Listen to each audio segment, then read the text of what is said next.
Америк нэгдсэн улс газраар дайрч хэлбэл хариу арга хэмжээг Иран өргөдгөн гэлээ.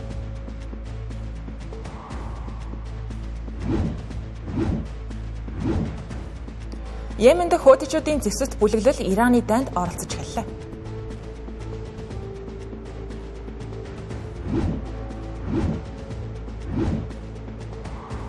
Дональд Трампын засаг захиргааг эсэргүүцэн Америк нэгдсэн улс даяар 8 сая гаруй хүн жагсан байна.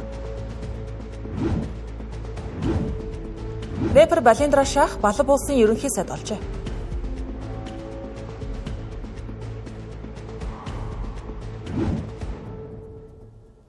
Арамдраг азагштай олон улсад болж байгаа онцлог мэдээлэлээс та бүхэнд таймлан хүргэдэг Тэнгэр телевизийн гадаад мэдээний оройны тайм хөтөлбөр эхэлж байна. Анхаарлаа хандуулна.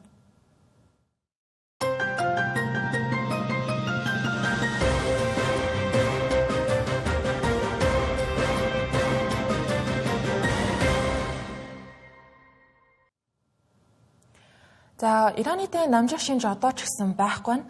За Америк нэгдсэн улсын зүгээс ерөнхийлөгч Дональд Трамп Иран улсын эдийн засгийн амийг залгуулж байгааг хэлж болох үс Хаг арал дээрх газрын тосны терминалыг Америк нэгдсэн улс тун амархан эзэлнэ гэж зам энэ талаар бодолцож эхэлж байгаа тухайга мэдээллээ. Намын нөгөө талаас Америк нэгдсэн улс ойролт орондод Иракийн дайнаас хойших хамгийн их хэмжээний том хэмжээний зэвсэг болон цэргийн дайчилгааг хийж байгаатай холбогдуулан Америк нэгдсэн улс Иран руу газраар давталж магадгүй гэсэн таамаглал эрчтэй яригдах болоод байна. Өнөөдөр Иран улсын эрх баригчид албан ёсоор анхааруулга өгч Америк нэгдсэн улс нууцаар хуурай замын довтлогоо хийхээр төлөвлөж байна. Эсрэг хариу арга хэмжээ авахд Ираны зэвсэг хүчин бэлэн байна гэлээ. Гэхдээ Америк нэгдсэн улсын түнш холбоотон улсуудыг зүгээр өнгөрөөхгүй гэж Ираны парламентын дарга Мохаммед Багер Галибаф төрийн хэвлэлүүдээр дамжуулан байр суурь илэрхийлсэн байна. Гэхдээ энэ дээр нэг тодорхойлох хэлэхэд Мохаммед Багер Галибаф нь Иран улсын улс төртөх нилээд хатуу чиг шугам баримжаатай барууны улс орнуудын нөлөөллийг эрс эсэргүүцдэг улс төрчдийн нэг байна. Түүний энэхүү мэдээлэл нь Пентагон хуурай замын ажиллагааны төлөвлөгөө боловсруулж байгаа тухай The Washington Post сонины мэдээ гарснаас хэдхэн цагийн дараа гарсан байна. Намын үүний зэрэгцээ Америк нэгдсэн улс бүс нутаг дахь цэргийн хүчийг нэмэгдүүлж USS Tripoli хөлөг онгоц 3500 орчим цэргийн хамт бям гарагт ойролт орондод ирсэн болохыг Америк нэгдсэн улсын төв командлал мэдээлэлд баталгаажуулаад байсан. Гэхдээ одоогийн байдлаар Вашингтоноос хуурай замын цэрэг илгээх хэсгийг одоогоор батлааг байна. Ерөнхийлөгч Дональд Трамп сүүлийн өдрүүдэд дайныг хэрхэн хизээ дуусгах тухай тодорхой хариу хэлэхгүй. Нэг бол тун удахгүй дуусна. Үгүй бол өргөн хэмжээний цэргийн арга хэмжээний хөлбөрүүдийг ч гэсэн хэрэгжүүлж болно гэгчлэн эрс зөрүүтэй байр суурьуудыг илэрхийлж байгаа. Намын энэ 7 хоногт Дональд Трамп цагаан ордонд сэтгүүлчдэд Иран руу явган замын цэрэг илгээх төлөвлөгөө одоогоор л байхгүй. Гэхдээ илгээх байсан ч мэдээж та нарт хэлэхгүй гэж хэвлэлүүдэд хэлсэн байна. Үүний дараа төрийн нарийн бичгийн дарга Марко Рубио Америк нэгдсэн улс зорилгодоо хуурай замын цэрэггүйгээр хүрч чадна гэж одоогоор үзэж байна. Гэхдээ байж болох бүх хувилбарт бэлэн байх учиртай гэж тодруулга өгсөн байна. Энэ хооронд Пакистан улс Америк нэгдсэн улс болон Ираны хооронд хэлэлцээ зохион байгуулах санал гаргаж ойрын өдрүүдэд яриа хэлэлцээг зохион байгуулахад бэлэн гэдгийг мэдгдсэн. Гэхдээ одоогоор Вашингтон болон Техранаас албан ёсны хариу хараахан ирээгүй. Түүнчлэн Израиль улс оролцох хэсэг нь анхаарал татаж байгаа.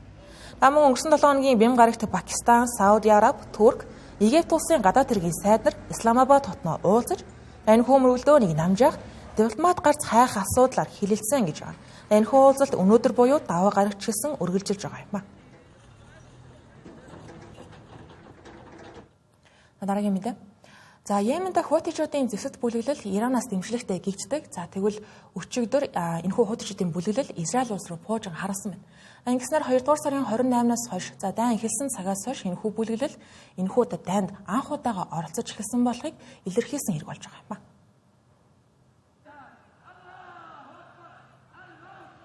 Мэдээлэлдээ хутичууд Израилийн цэргийн байршлуудыг бай болгож баллистик пуужингийн цуврал давталгаа хийсэн гэж мэдгдсэн бол Израилийн батлан хамгаалах яамнаас Йеменээс харавсан нэг пуужинг амжилттай устгасан гэж мэдээлсэн байна. Ираны холбоотнууд болох Ливан, Иракт байрлаж байгаа зэвсэгт бүлэглэлүүд аль хэдийн энэхүү дайнд оролцож байгаа.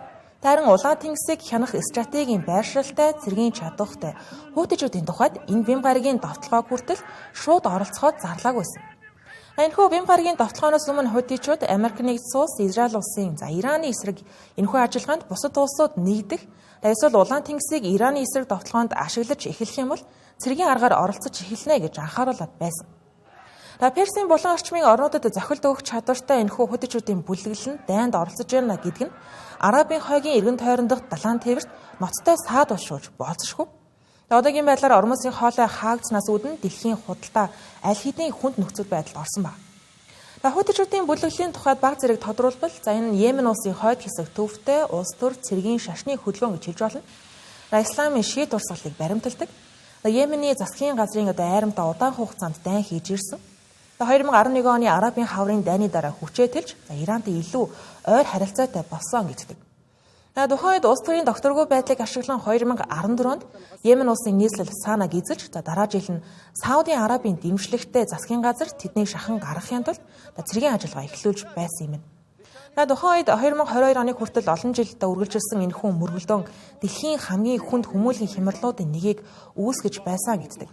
Улмаар 22 онд нэгдсэн үндэсний байгууллагын зуршлалтайгаар галз зогсоох хэлэл зэрэг байгуулагдаж хайрцангуй байдал докторчж байсан.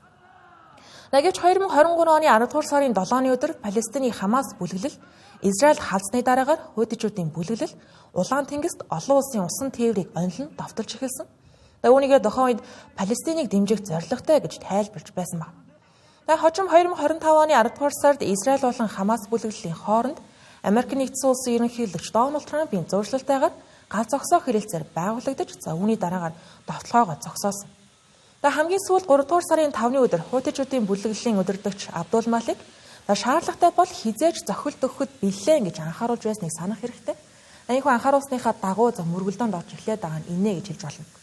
Гэхдээ хөтөчүүд Хезболла, Хамас, Иракийн бүлгүүдээс ялгаатай нь мөн Иран хөтөчүүдийн бүлэглэлийг бүс нутгийн нөлөө бүхий холбоотон гэж үздэгээс үл хамааран энэхүү бүлэглэл нь дотоод улс төрийн зорилгоо нэн тэргуунд тавьдгаа гэж судлаачид үздэг байна.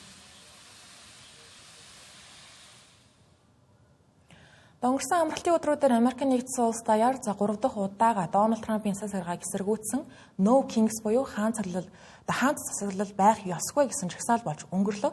Энэ удаад жагсаагчдын тоо 8 сая гаруйг давсан байгаа нь дээд хэмжээ олж байна. 2025 оны 10 дугаар сард болсон 2 дахь удаагийн жагсаалд 7 сая гаруй хүн оролцож байсан. Өнөөдрийг хүртэл дээд хэмжээ байсан.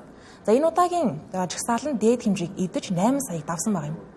Эсэргүүцлийн хөдөлгөөний тухайд тодруулах юм бол улс төрийн зөвтгөлтнүүд, их барьж намууд улс орныг ардчилсан либерал замаар бус харин хаант засаглал шиг буюу засгийн эрх мэдлийг нэг хүнд хэд төвлөрүүлж байна гэж тайлбарлаж байна.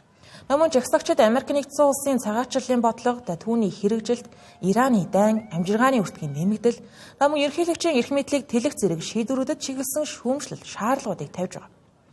Мөн энэ удаагийн хөдөлгөөн нь Америк нэгдсэн улсын ихэнх хотуудыг хамарсан томоохон жагсаал болж өнгөрсөн гэдгээс гадна Парис, Лондон, Лисбон зэрэг хотуудад ч гэсэн болсон байна.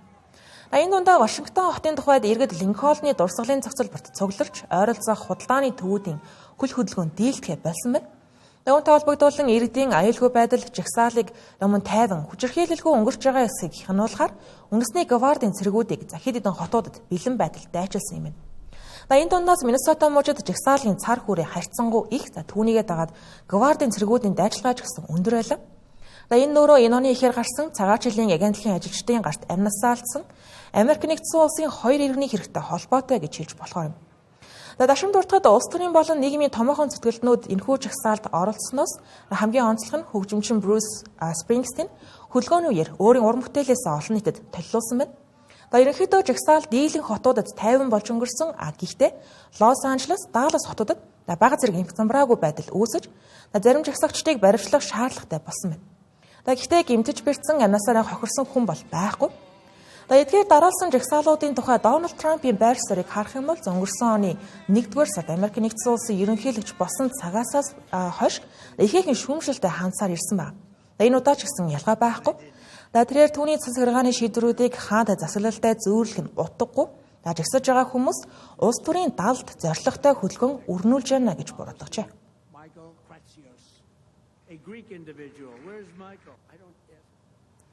Та бүхэн санаж байгаа бол өнгөрсөн жил Непал буюу Балав улсад томоохон хэмжээний жинзээ үеийг нэхлүүлсэн жагсаал болж байсан. Тухайд жагсаагчид парламентын ордноо хүртэл нурааж ерөнхий сайд нь огцорч байсан байна.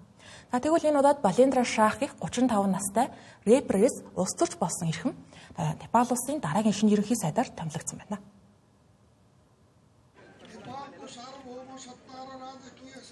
Непал улсын ерөнхий сайдар Балиндра Шахын хүү тангараа өргөж түүний нам энэ сарын сонгуулиар үнэмлэхүй ялалт байгуулсан болохыг баталлаа. Тангараг өргөхийн өмнө тэрээр ард түмэндээ зориулж рэп хэлбэрээр видео мессеж хүргэсэн баг юм. Үүнтэй зэрэгцээд өмнөх ерөнхий сайд Шарма Оли өнгөрсөн жил болсон энэхүү эсэргүүцлийн жагсаалыг хүч хэрэглэн тараах ажиллагаатай холбоотой хэрэгээр баривчлагдсан байна. Гэхдээ баривчилгааны дараа огцон биеийн муудаж эмнэлэгт хүрэгдсэн баг юм. Албаны хүмүүсийн мэдээлснээр бям гаргийн өглөө гэрээс нь түүнийг баривчилсны дараа цагдаагийн журмын дагуу Катманду хотын эмнэлэгт үзлэгт оруулсан байна. Өнгөрсөн 9 дугаар сард болсон жагсаалын үеэр 70 гаруй хүн амиа алдаж тэдний олонх нь цагдаа гал нийсний улмаас хохирсон жагсагчид байсан.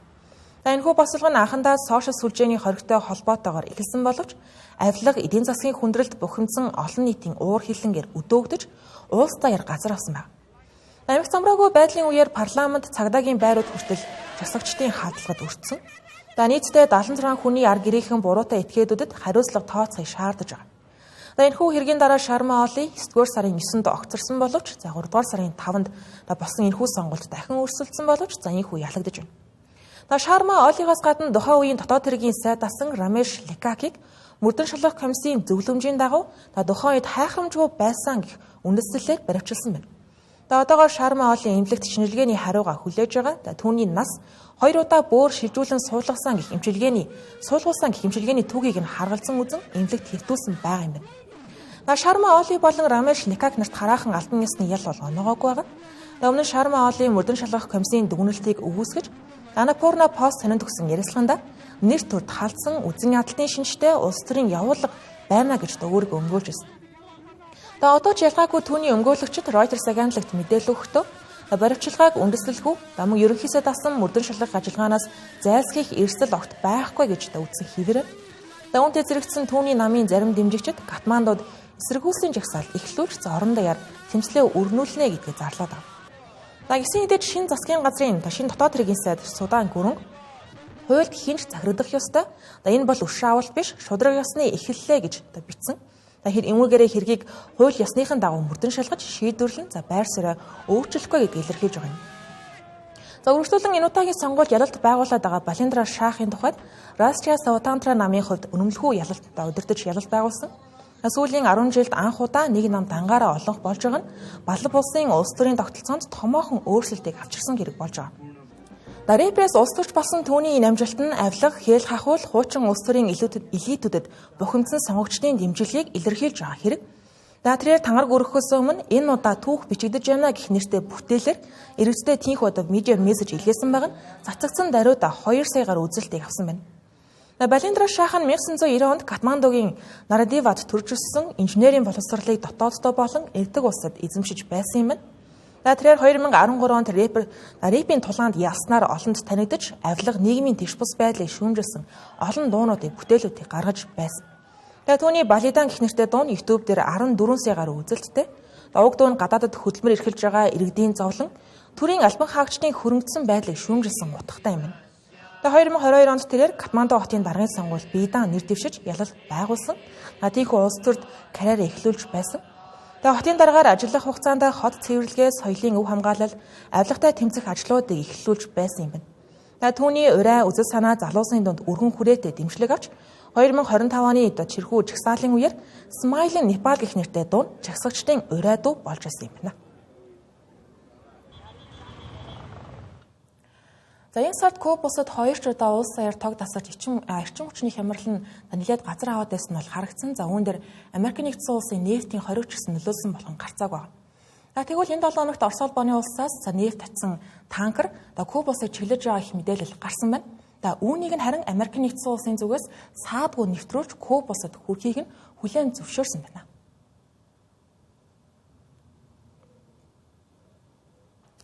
Куб улсад хүрэхэд Америк нэгдсэн улсаас ямар нэг саад хориг тавихгүй чөлөөтэй нэвтрүүлнэ гэж цагаан ордноос мэдээлж байгаа.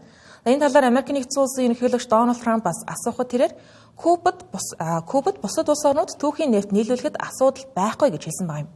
Гэхдээ энэ Кубад тавьсан нефтийн хоригоос сулруулахыг илтгэсэн дохио болсон байж болно. Энэхүү Орос улбаны улсын Анатолий Колодкин гэх нэртэй танкер 650,000-аас 730,000 баррел түүхийн нефтийг тээвэрлэн замдаа гарсан. Өнөөдөр эсвэл маргааш Кубын Матансаас бомбдод хүрэх төлөвтэй байна. Нарийн сонирхолтой Дональд Трампын захиргааны Өмнөд Америкийн орнуудын эсрэг дарамтчилгаалтаа нэмж байгаа нь Николас Мадурогийн хэрэгээс эхлэн ил тод болж эрчин нэмэгдсэн. Тодорхойлох юм бол Америк нэгдсэн улсын тусгай хүчин Венесуэла улсын ерөнхийлөгч Николас Мадурог баривчилсан явдлын дараагаас Венесуэлийн нефтийн худалдааны томоохон түнш болох Куба улсын засгийн газарт дарамт шахалт үзүүлэх зорилгоор Венесуэлээс орж ирэх нийлүүлэлтийг нь зогсоож үүгээр зогсохгүй бусад боломжит нийлүүлэгчдэд хориг арга хэмжээг зөрчих юм бол тариф ноогдуулна гэж анхааруулж эхэлсэн. Мөн зарим тохиолдолд Кубыг чиглэсэн танкер хүлгүүдийг буцаан эргүүлж байсан боддоор нефтийн хориг тавьсанд тооцогдно. Америк нэгдсэн улсаас Кубатай хэлэлцээр хийнэ. Гэхдээ Кубын одоогийн эрх баригчид авилга хэл хахуулд идэгдэж улс нь нуран унах дээрээ тулсан учраас тэднийг солигдох ёстой, улс даяар, улс төр, эдийн засаг, эрчим хүчний салбарт тэр чигтээ реформ хийгдэх ёстой гэсэн үндсэн шаардлагыг тавьж байгаа. Дональд Трампын тухайд мөн Кубыг өөрийн эрх мэдэлтэй авах нь нэр төрийн хэрэг гэж хэлж байсан ч удаатай. Хоёр тал одоогийн байдлаар хэлэлцээрийн ард гарч чадалгүй 3 сар өнгөрөхөд Кубад бензиний хомсдол, цахилгааны хязгаарлалт, эмнэлэг нийтийн үйлчилгээний байгууллага, тээврийн үйл ажиллагаа ноцтой саатаад байгаа. Орос улбаны улсын энэхүү танкер очсон ч гэсэн Куб улсын хэрэгцээг урт хугацаагаар хангахад хүрэлцэхгүй учраас нөхцөл байдал дөрвтэй сайжрахгүй байж магадгүй гэж таамаглаж байна. Мэдээ үргэлжлүүлж бусад онцлог мэдээллийг давчаар багслан өргөнө.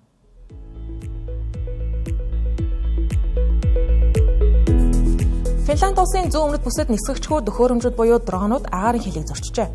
Финландын засгийн газар үүнийг Украин улсын дронууд байсан гэж таамаглаж байна. Өнгөрсөн 7 хоногт Эстони, Латви, Литва улсуудад мөн адил Оросын нефтийн экспортын байгууламжийг чиглэсэн товтлогооны үеэр замаасаа хазаасан Украины хэд хэдэн дрон бүртгэгдээд байсан билээ.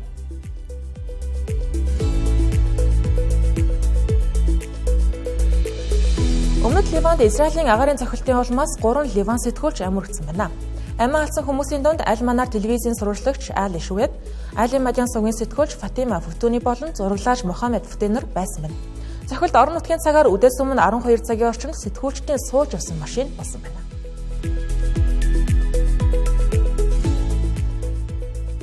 Франц улсын нийслэл Парис хот дох Bank of America банкны төв баримт бөмбөг дэлбэлхийг завцсан хэрэгтэй холбоотойгоор 3 хүнийг баривчлаа. Эхний сэжигт нь 5 литр орчим шатах бодистой төхөөрөмжийг банкны ойролцоо байрлуулсны дараа газар дээрээ саатуулагдсан байна. Энэ хэрэг Бям гарагийн 3 цаг 30 минутын орчимд Шанс Элизегийн ойролцоох 8 дугаар дүүрэгт болсон. Францын дотоод хэргийн сайд тасан Лорен Нунис энэ халдлагыг Ираны дайнтай холбоотой байж болзошгүй гэж үзэж байна. Украин улсын ерөнхийлөгч Володимир Зеленский ойролт орон дахь айлчлалынхаа хүрээнд Сауди Араб, Катар, Арабын нэгдсэн Эмират улстай агаарын довтлогооноос хамгаалах чиглэлээр зэвсэг нийлүүлэх, хамтарч ажиллах хэлэлцээр байгуулсан болохоо зарлалаа. Тэрээр энэхүү айлчлалын өмнө дайны явцад хөгжүүлсэн хямд өртөгтэй дрон болон технологи экспортлохыг зорж байгаа гэдгийг хэлж байсан. Тэрээр Сауди Араб, Катар улстай гэрээ аль хэдийн байгуулсан Арабын нэгдсэн Эмират улстай хэлэлцээрийг удахгүй эцэслэнэ гэж мэдгдсэн байна. Эдгээр улс орнууд нь Ираны дроны хаалгад өртөх эрсдэлтэй бүсэд оршдог учраас энэхүү Украины дроны эсрэг систем технологиг стратегийн ач холбогдолтой гэж үзэж байгаа нь энэ юм.